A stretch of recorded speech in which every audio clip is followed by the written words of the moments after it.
إن الحمد لله نحمده ونستعينه ونستغفره ونعوذ بالله من شرور أنفسنا ومن سيئات أعمالنا من يهده الله فلا مضل له ومن يضلله فلا هادي له وأشهد أن لا إله إلا الله وحده لا شريك له وأشهد أن محمدا عبده ورسوله أما بعد فإن خير الحديث كتاب الله وخير الهدي هدي محمد صلى الله عليه وسلم وشر الأمور محدثاتها وكل محدثة بدعة وكل بدعة ضلالة وكل ضلالة في النار.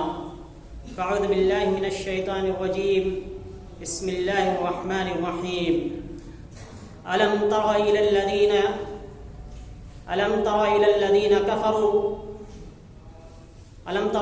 الذين كفروا بدلوا نعمة الله كفرا وأحلوا قومهم دار البوار جهنم يصلونها فبئس القرار. حاضرین جمعہ، بزرگان دین،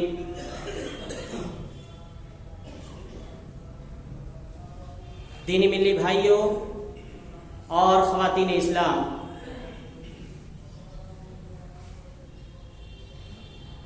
قرآن کریم کی آیت أَلَمْ تَرَ إِلَى الَّذِينَ بَدَّلُوا نِعْمَةَ اللَّهِ كُفْرًا وَأَحَلُّوا قَوْمَهُمْ دَارَ الْبَوَارِ، یہ آیت کریمہ ہم تمام انسانوں کو ایک عبرت، ایک نصیحت اور ایک تذکرے کی طرف رہنمائی کرتی ہے کہ وہ لوگ جنہوں نے اللہ تعالیٰ کی نعمتوں کو پانے کے بعد اس کی نعمتوں کی ناقدری کی،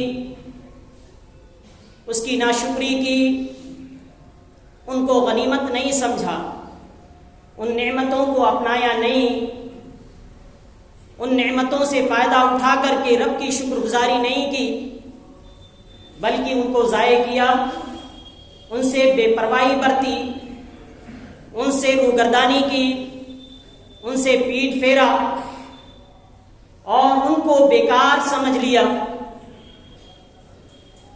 تو اللہ تبارک و تعالیٰ نے ان کے ساتھ بھی ویسا ہی معاملہ کیا. جن لوگوں نے بھی ایسا کیا کہ ناشکری کی، تو اللہ تبارک و تعالیٰ نے فرمایا کہ انہوں نے گویا کہ خود کو اور اپنے لوگوں کو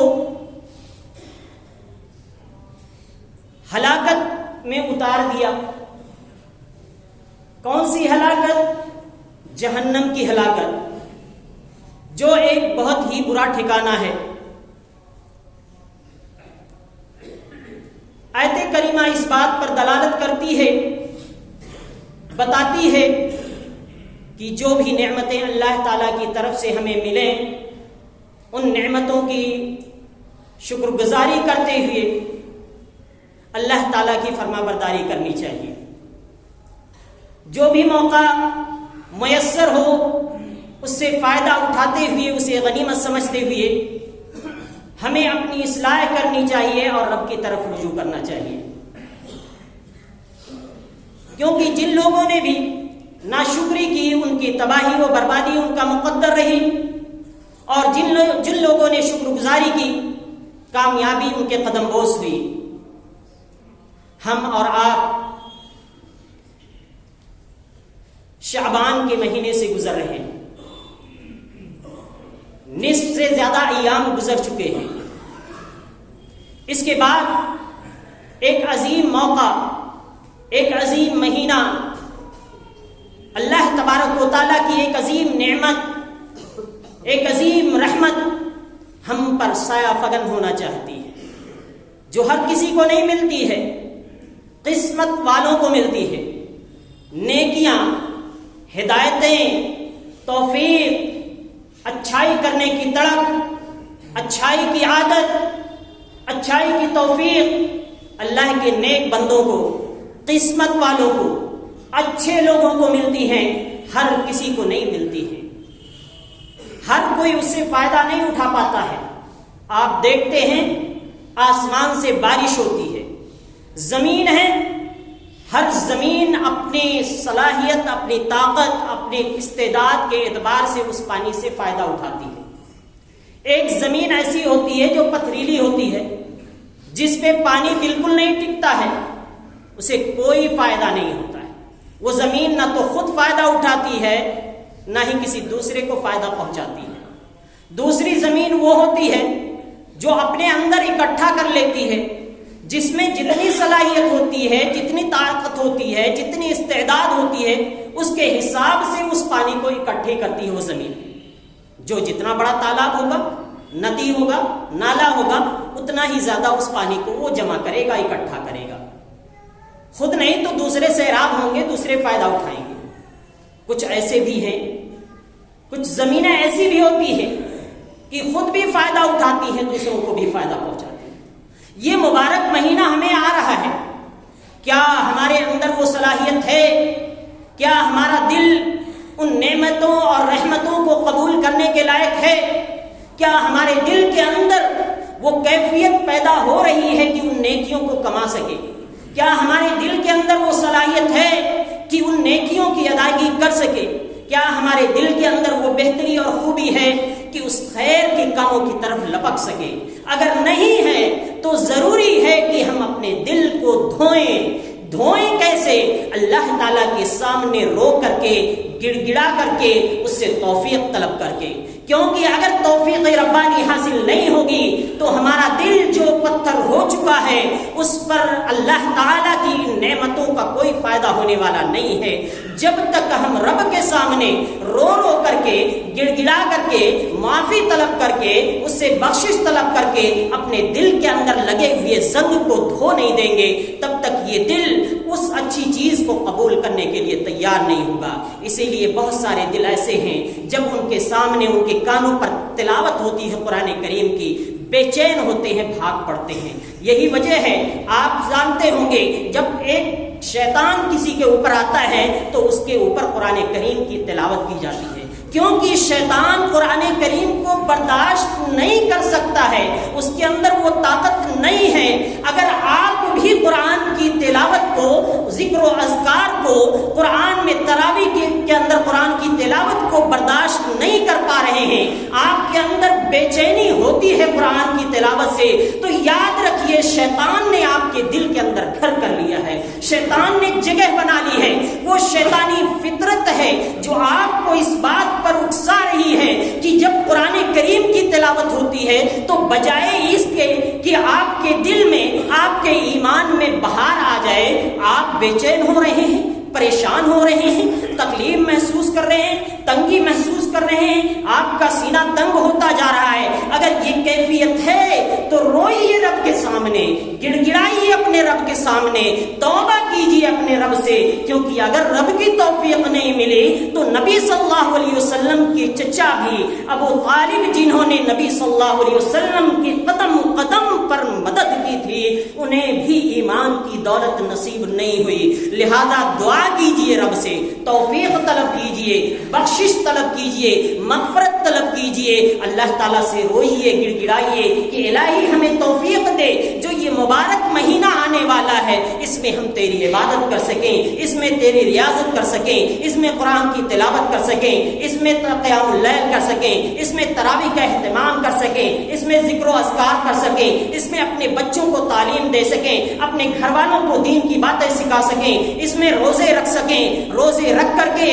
اپنے گھر والوں کو بھی اس کی تعلیم دے سکیں، غریبوں کی مدد کر سکیں، بیواؤں مسکینوں کی ہمدردی اور غمگساری کر سکیں۔ یہ چیزیں آپ اپنے رب سے طلب کیجئے۔ ہم جب کوئی ہمارے یہاں مہمان آنے والا ہوتا ہے، مہمان کی اہمیت کے بقدر ہم اپنے گھر کو سجاتے ہیں۔ میں یہ نہیں کہہ رہا کہ رمضان آ رہا ہے تو آپ باقاعدہ لائٹ لگا کر کے اس کو گھر کو جگمگائیے، روشن کیجئے۔ میں ایک مثال دنیا کی دے رہا ہوں کہ جب ہمارے گھر کوئی مہمان آنے والا ہوتا ہے، جتنا بڑا مہمان ہوتا ہے اسی قدر ہم اس کے استقبال کی تیاری کرتے ہیں، اپنی ساری طاقت لگا دیتے ہیں۔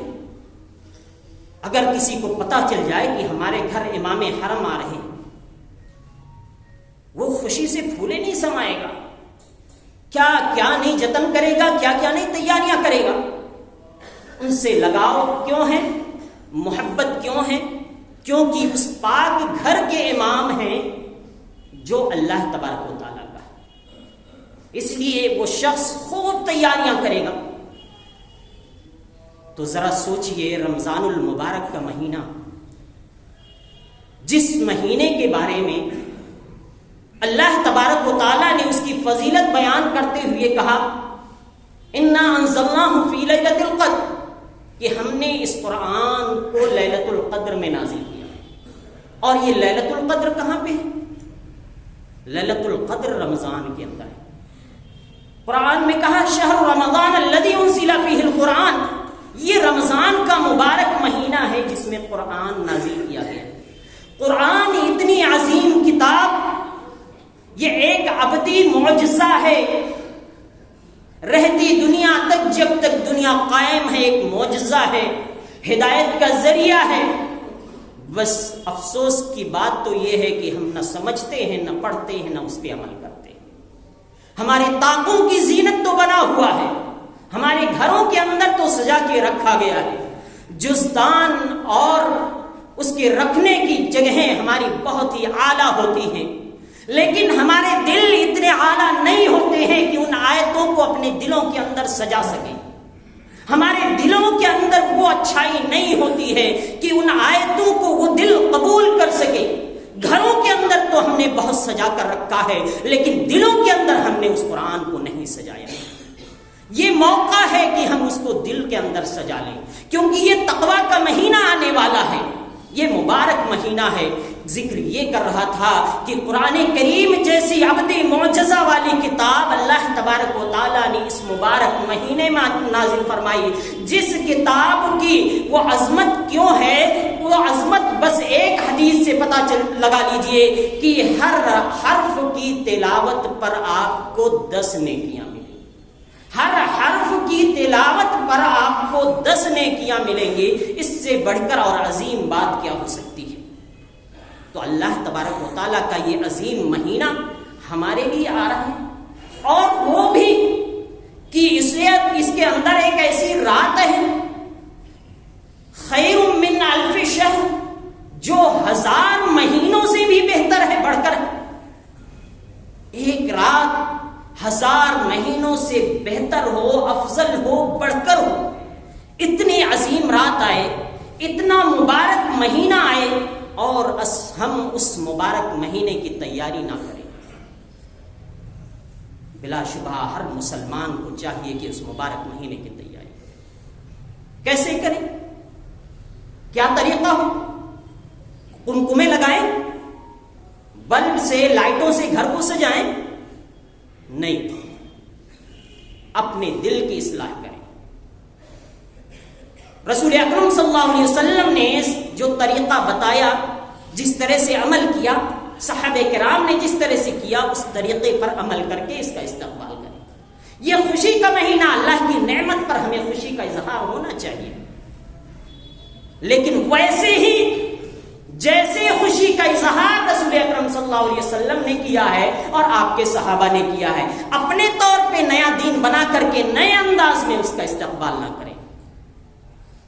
سب سے پہلے تو ہمارے لیے لازم اور ضروری ہے کہ ہمارے اوپر اگر کوئی روزہ قضا ہے، کوئی روزہ باقی ہے، تو رمضان شروع ہونے سے پہلے اس کی ادائیگی کریں۔ اما عائشہ صدیقہ رضی اللہ تعالیٰ عنہ بیان کرتی ہیں کہ میں روزے کی قضا شعبان کے مہینے میں کیا کرتی تھی، گویا کہ آپ رمضان آنے سے پہلے شعبان کے مہینے میں روزے کی قضا کر لیتے تھے۔ لہذا کسی کے اوپر بھی اگر بقایا روزہ ہے تو اسے چاہیے کہ پہلے ان روزوں کی قضا کر لے۔ یہ مبارک مہینہ جب آتا تھا، اما عائشہ صدیقہ رضی اللہ تعالیٰ عنہ رسول اکرم صلی اللہ علیہ وسلم کا عمل بیان کرتے ہوئے فرماتی ہیں کہ میں نے رسول اکرم صلی اللہ علیہ وسلم کو کسی مہینے کا مکمل روزہ رکھتے ہوئے سوائے رمضان کے نہیں دیکھا۔ یعنی رمضان کا مہینہ ایسا تھا جس میں آپ مکمل روزے رکھا کرتے تھے، کوئی روزہ نہیں چھوٹتا تھا، اور ہر روزہ رکھنا ہر بالغ مرد پر فرض ہے، چاہے مرد ہو یا عورت ہو. اور پھر آپ نے آگے فرمایا کہ میں نے شعبان سے زیادہ کسی اور مہینے میں آپ کو روزہ رکھتے ہوئے نہیں. آپ اکثر دنوں میں روزہ رکھا کرتے تھے، بلکہ بعض روایتوں میں ہے کہ مکمل شعبان کے روزے رکھ لیا کرتے تھے. 15 ہی شعبان کا روزہ نہیں جو ہم نے اپنے سے خاص کر لی تھا. ہاں، سوموار کا روزہ، جمعرات کا روزہ جو حدیثوں میں آیا ہوا ہے، یا ایام 20 کے روزے جو جن کا ذکر ہے، تو آپ ان روزوں کو عام دنوں میں ویسے بھی رکھیں، شعبان کے مہینے میں بھی رکھیں. ان روزوں کی ادائیگی سے آپ کے اندر ایک ہیبٹ، ایک عادت پڑے گی، اور آپ گویا کہ ایک طرح سے رمضان کے استقبال کی تیاری کر رہے ہیں، اپنے آپ کو اس لائق بنا رہے ہیں تاکہ رمضان کے اندر اچھے طریقے سے اللہ کی عبادت کر سکیں اور روزے رکھ سکیں. یہ ہمارے لیے لازم اور ضروری ہے کہ ہم اس کا اہتمام کریں، کیونکہ جب اس کا اہتمام کریں گے تبھی ہمارے اندر بہتری ہوگی اور ہم صحیح ڈھنگ سے روزے کا استقبال، رمضان کا استقبال کر سکیں گے. اس کے علاوہ اس کے استقبال کا ایک طریقہ یہ بھی ہے کہ کوئی بھی شخص رمضان سے پہلے 1 دن یا 2 دن پہلے اس لیے روزہ نہ رکھے کہ ہو سکتا ہے کہیں چاند نکل گیا ہو سکتا ہے کہیں دیکھا گیا ہو، نہیں دیکھ پا رہے ہیں. ابو ہریرہ رضی اللہ تعالی عنہ نے فرمایا، من صام یوم الشک فقد عصى ابو القاسم، جس نے شک کے دن کا روزہ رکھا اس نے ابو القاسم یعنی محمد صلی اللہ علیہ وسلم کی نافرمانی کی. لہذا اپنے طور پر ہم دین نہ بنائیں. چاند نظر آ گیا، تصدیق ہو گئی، ہم روزہ رکھیں. نہیں نظر آیا، تصدیق نہیں ہوئی، تو ہم اس سے پہلے خود سے احتیاط کے طور پر روزہ رکھنے کی کوشش نہ کریں. یہی ہمارا طریقہ ہونا چاہیے جو رسول اکرم صلی اللہ علیہ وسلم نے ہمیں سکھایا. اسی طریقے سے رسول اکرم صلی اللہ علیہ وسلم نے فرمایا، اذا انتصف شعبان فلا تصوموا، کہ جب نصف شعبان گزر جائے تو روزہ مت رکھو. یعنی آپ جان بوجھ کر کے 15 شعبان یا اس کے بعد سے آپ روزہ رکھنا شروع کریں تو پھر یہ کسی طور پہ آپ کے لیے صحیح اور جائز نہیں ہے. ہاں، اگر آپ سوموار اور جمعرات کے پہلے سے روزہ رکھتے آ رہے ہیں، یا آپ کے پاس آپ کے اوپر کوئی قرض ہے، بقایا ہے، اس کی ادائیگی ہے تو آپ رکھیں، یا شعبان کے شروع ہی سے آپ درمیان سے آپ پہلے سے روزہ رکھتے آ رہے ہیں تو آپ رکھیے، اس کی ممانعت نہیں ہے. لیکن عمدن جان بوجھ کر کے 15 کے بعد اور 15 سے آپ روزہ رکھنا شروع کریں، یہ کسی طور پر جائز اور صحیح نہیں ہے. اس میں رسول اکرم صلی اللہ علیہ وسلم کی نافرمانی ہے. اس رمضان کے استقبال کے لیے ہمیں اور آپ کو چاہیے کہ ہم اس کی عظمت اور فضیلت کو سمجھیں کہ یہ مبارک مہینہ، رمضان کا مہینہ کتنا عظیم اور عظمت والا ہے. اس کی عظمت کا اندازہ لگائیے آپ طلحہ بن عبید اللہ رضی اللہ عنہ کی اس حدیث سے، جس میں وہ بیان کرتے ہیں کہ میں رسول اکرم صلی اللہ علیہ وسلم کے پاس تھا، 2 لوگ آئے، دونوں نے ساتھ میں اسلام قبول کیا. ساتھ میں اسلام قبول کیا. ان میں سے ایک شخص عبادت میں، ریاضت میں بہت ہی بڑھ کر تھا، بہت محنت کرنے والا تھا، کوشش کرنے والا تھا، اور ان میں تھوڑا سا ایک کمزور تھا. جو بہت زیادہ ریاضت کرنے والا تھا، بہت زیادہ عبادت میں کوشش کرتا رہتا تھا، لگا رہتا تھا، اس کا انتقال پہلے ہو گیا اکثر، اور جو تھوڑا سا کم تھا اس کا انتقال 1 سال بعد ہوا. کہتے ہیں کہ میں نے خواب میں دیکھا کہ میں دروازے پہ جنت کے کھڑا ہوا ہوں، دروازے پہ کھڑا ہوا ہوں. ان میں سے ایک شخص جس کا انتقال بعد میں ہوا تھا، جو تھوڑا سا عبادت میں کم تھا، وہ جنت میں پہلے داخل ہو رہا ہے، دروازے سے پہلے داخل ہو رہا ہے. اور جو بہت زیادہ عبادت کرنے والا تھا، ریاضت کرنے والا تھا، وہ بعد میں داخل ہو رہا ہے. مجھے بڑی حیرت ہوئی، تعجب ہوا. میں نے آ کر کے یہ بات رسول اکرم صلی اللہ علیہ وسلم کے سامنے ذکر فرمائی. تو رسول اکرم صلی اللہ علیہ وسلم نے فرمایا تمہیں تعجب کس بات پر ہے؟ کیا ایسا نہیں ہے کہ یہ شخص جو عبادت میں گرچہ تھوڑا کمزور تھا لیکن اس پہلے والے کے مقابل میں جو شہید ہو گیا تھا، اللہ کے راستے میں بہت عبادت کرتا تھا، اس کے مقابل میں یہ شخص بعد والا شخص 1 سال پایا، 1 سال میں اس نے رب کی عبادتیں کی، سجدے کیے، اور رمضان کا مبارک مہینہ پایا، اس مبارک مہینے کے اندر اللہ تعالیٰ کی عبادت کی۔ یہ وہ برکت ہے، یہ وہ فضیلت ہے کہ جو اس نے بعد میں عبادت کی اور رمضان کا مہینہ پا کر کے اس سے فائدہ اٹھایا، اسی چیز نے اس کو یہ مقام عطا کر دیا، اور اس چیز نے ان دونوں کے درمیان اتنا فرق کر دیا، جبکہ پہلا والا شخص شہید تھا اور یہ شہید نہیں تھا۔ تو یہ رمضان کی عظمت ہے، اس عظمت کا آپ اندازہ لگائیے، اس کی عظمت کو سمجھیے اور اس کی تیاری کیجیے، اور تیاری کیجیے، اس کا استقبال کیجیے اس طریقے سے کہ زیادہ سے زیادہ رب کی عبادت کر سکے، زیادہ سے زیادہ ریاضت کر سکے، اپنے اوقات کو منظم کیجیے، اپنے اوقات کو بہتر بنائیے، اور رمضان کے اعتبار سے ترتیب دیجیے تاکہ اس میں زیادہ سے زیادہ رب کی عبادت کر سکے۔ اور صرف خود نہیں، اپنے اہل و عیال کو بھی، اپنے بچوں کو بھی اس کی ٹریننگ دی، اپنے بچوں کو بھی جو بالغ نہیں ہیں، جو بالغ ہیں ان پہ تو فرض ہے، اور بچے بچیاں جو بالغ نہیں ہیں ان کو بھی شوق دلائیے۔ آج جب وہ بچے سیکھیں گے، کل جا کر کے تب وہ روزے رکھیں گے۔ ان کو بتائیے کہ یہ روزہ کن لوگوں پہ فرض ہے، یہ روزہ کیسے رکھنا ہے، اسلامی تعلیم کیا کہتی ہے، اور ان کے لیے، ان کے روزے رکھنے کے لیے ان کی ہمت افزائی کیجیے، چاہے آپ انعام کی شکل میں، چاہے کسی اور شکل میں جو بچے کو پسند ہو، جائز طریقے سے جو انعام ہو سکتا ہے اسے انعام دے کر کے آپ شوق دلا کر کے بچوں کو روزہ رکھائیے۔ جن پر واجب نہیں ہے ان کو رکھوائیے، ان کی تربیت کیجیے، کیونکہ یہی بچے آج جب روزہ رکھنا نہیں سیکھتے ہیں بچپن میں، بڑے ہو کر کے ہوٹلوں میں پردے لگا کر کے جا کے بیٹھ کر کے روزے توڑتے ہیں اور بے حرمتی کرتے ہیں۔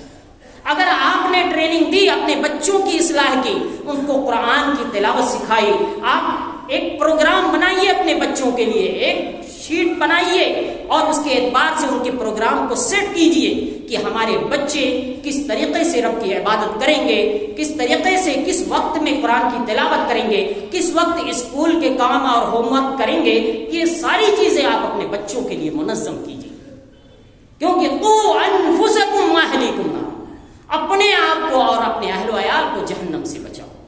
لہذا جہاں اپنے آپ کو جہنم سے بچانا ضروری ہے، وہیں اپنے اہل و عیال کو بچانا بھی یہ ہماری ذمہ داری ہے، ہر ماں باپ کی ذمہ داری ہے۔ ان بچوں کے لیے ضروری ہے کہ ہم ان بچوں کو سکھائیں کہ طہارت کیا ہے، پاکی کیا ہے، اور بچہ کب بالغ ہوتا ہے، بچی کب بالغ ہوتی ہے، ہم ان کو بتائیں۔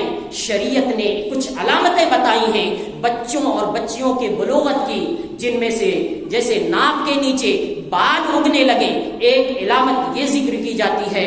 اسی طریقے سے بچی اگر ہوتی ہے تو بچی کے لیے ایک اضافی علامت جو ذکر کی جاتی ہے، اسے پیریڈز آنے شروع ہو جاتے ہیں، یہ اس کے بلوغت کی نشانی ہوتی ہے۔ اور رہی بات عمر کی، تو یہ ممالک کے اعتبار سے یہ عمر کم اور زیادہ ہوا کرتی ہے، کسی ملک میں بلوغت کی عمر کم ہوتی ہے، کسی ملک میں زیادہ ہوتی ہے۔ یا اسی طریقے سے ایک بچے کو جب نائٹ فال آنا شروع ہو جائے تو یہ بھی اس کی علامت ہے کہ یہ بچہ بالغ ہو چکا ہے، اب اس پر اسلامی احکام نافذ ہوں گے، اس پر واجب ہو گیا ہے کہ شریعت کے جو احکام ہیں ان کو نافذ کیا جائے۔ ہر ماں، ہر باپ کے لیے لازم اور ضروری ہے کہ یہ بنیادی چیزیں بلا کسی ہچکچاہٹ کے اپنے بچے کو، اپنی بچی کو سکھائیں اور بتائیں، کیونکہ اگر انہیں طہارت کا پتہ نہیں ہوگا، انہیں پاکی کا پتہ نہیں ہوگا، انہیں نماز کب پڑھنا ہے، روزہ کب رکھنا ہے، یہ پتہ نہیں ہوگا، اس کے طریقے نہیں پتہ ہوں گے،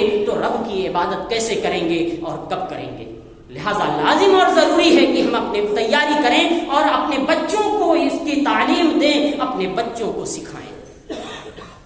اور استقبال کی تیاری میں سے جو بنیادی اور اہم چیزیں ہیں، ان میں سے ایک اہم چیز کہ ہم جو رمضان بھر مارکیٹنگ کرتے ہیں، خریداری کرتے ہیں، اپنے سارے اوقات اسی میں گزار دیتے ہیں. ہمارے بہت سارے نوجوان گلیوں میں، سڑکوں پر، جگہ جگہ پر بیٹھ کر یا تو ہنسی ٹھٹھا کر رہے ہوتے ہیں، یا کوئی کیرم کھیل رہا ہے، کوئی موبائل چلا رہا ہے، کوئی ڈش چلا رہا ہے، کوئی کچھ کر رہا ہے. ساری لایانی چیزوں میں لوگ لگے ہوئے ہوتے ہیں، اور مارکیٹنگ کا تو یہ عالم ہوتا ہے کہ راستوں میں چلنا ممکن نہیں ہوتا ہے. ہماری ساری عبادتیں مارکیٹنگ بن جاتی ہیں، ہماری ساری ریاستیں مارکیٹنگ میں نظر آتی ہیں. ہمیں سب عبادت گویا کی خریداری میں نظر آتی ہے. ہم مسجدوں میں نظر نہیں آتے ہیں، گھروں میں قرآن کی تلاوت کرتے ہوئے نظر نہیں آتے ہیں، جبکہ رسول اکرم صلی اللہ علیہ وسلم نے فرمایا ان احب البلاد الی اللہ مساجدها. اللہ تعالیٰ کے نزدیک سب سے بہترین زمین جو روئے زمین پہ ہو سکتی ہے وہ مسجدیں ہیں. وابغض البلاد الی اللہ اسواقها. اور زمین کی سب سے بری جگہیں جو اللہ تعالیٰ کے نزدیک ہے وہ مارکیٹ ہیں. لیکن اس مبارک مہینے میں ہم مارکیٹ میں نظر آتے ہیں، ہماری خواتین مارکیٹ میں نظر آتی ہیں، ہماری ساری تیاری مارکیٹ کے لیے ہوتی ہے اور عید کے لیے ہوتی ہے. ہم ریاضت کو، عبادت کو، اللہ تعالیٰ کی ذکر کو، اس کے اذکار کو، اس کی تلاوت کو بھول بیٹھتے ہیں اور غافل ہو جاتے ہیں. اللہ کے بندو، ہوش کے ناخن لو، ہوش میں آؤ. رمضان کا مبارک مہینہ آ رہا ہے، رب کی رحمت آ رہی ہے. اس رحمت سے فائدہ اٹھاؤ، اس رحمت سے لطف اندوز ہو جاؤ.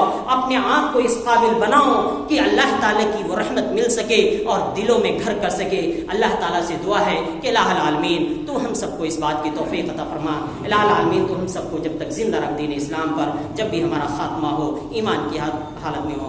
آمین. وآخر دعوانا الحمدللہ رب العالمین. بارک اللہ لنا ولکم فی القرآن العظیم ونفعنی وإیاکم بالآیات والذکر الحکیم. انہ تعالی جواد کریم ملک رؤوف رحیم.